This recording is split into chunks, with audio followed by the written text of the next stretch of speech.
Hello friends, if you don't know how to register semester courses of Bahria University, then this video for you. Let's get started. Step number 1, open browser. Now open your CMS student profile.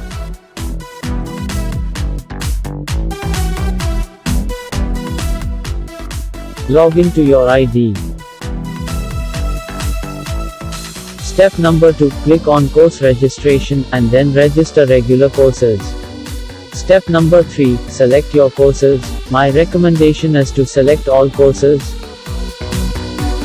Step number 4, click on register. Here are your registered courses. Step number 5, click on generate fee challan.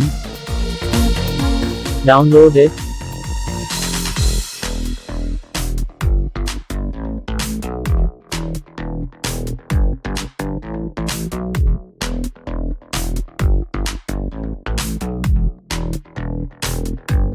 Here your fee challan. Step number 6, print this challan and paid your fee in the bank.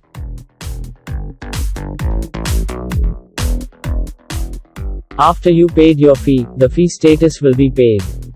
That's it. Video देखने के लिए शुक्रिया. Thanks for watching.